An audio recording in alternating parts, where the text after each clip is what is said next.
নমস্কার বন্ধুরা, ভুরি ভোজে আপনাদের সবাইকে স্বাগত। আজকে দেখে নেব একটা healthy recipe, dry fruit laddoo. Dry fruit laddoo বানানোর জন্য আমি এখানে নিয়ে নিয়েছি চারমগজ, গোটা কাজু আর নিয়ে নিয়েছি সাদা তিল, ড্রাই কিশমিশ। ড্রাই ফ্রুটগুলোকে আমি হালকা করে রোস্ট করে নেব। গ্যাসের ফ্লেম লো রেখে আমি ড্রাই ফ্রুটগুলোকে রোস্ট করে নিয়েছি। দেখুন, এইভাবে হালকা হালকা রোস্ট হয়ে গেলে আমরা এটাকে নামিয়ে নেব।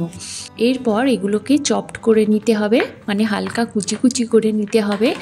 ছোট ছোট করে কুচো কুচো করে কাটলে এর টেস্টটা ভালো লাগবে। এরপর আমি এখানে নিয়ে নিয়েছি কিছু ড্রাই খেজুর। খেজুরটাকেও আমি এইভাবে দানা বার করে ছোট ছোট করে পিস করে কেটে নেব।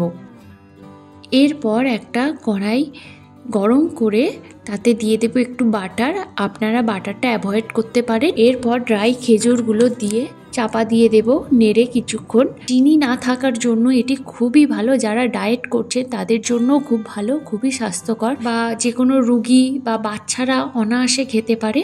এটি খুবই হেলদি। দেখুন, ড্রাই খেজুরগুলো মাখো মাখো হয়ে এসছে। এই অবস্থায় আমি দিয়ে দেব আগে থেকে চপড করা ড্রাই ফ্রুটগুলো। আমি এখানে সমস্ত ড্রাই ফ্রুটগুলো দিয়ে দিয়েছি। ড্রাই ফ্রুটের পরিমাণ এখানে আপনার মনে হচ্ছে বেশি, কিন্তু আস্তে আস্তে এটা নাড়তে নাড়তে খেজুরের গায়ে এটা লেগে যাবে। এখানে একদম আমরা চিনির ব্যবহার করব না। ড্রাই ফ্রুটগুলো মাখো মাখো হয়ে গেছে খেজুরের সঙ্গে।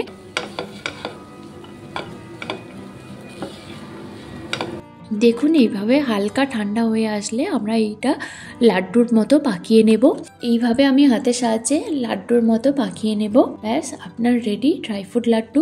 এটা বন্ধুরা, আমাদের রেসিপিগুলো আপনাদের ভালো লাগলে প্লিজ চ্যানেলটা সাবস্ক্রাইব করুন, আর নিত্য নতুন রেসিপির নোটিফিকেশন পাওয়ার জন্য বেল আইকনে ক্লিক করুন। অবশ্যই রেসিপিটা বানিয়ে বাড়ির ফ্রিজে স্টোর করে রাখুন।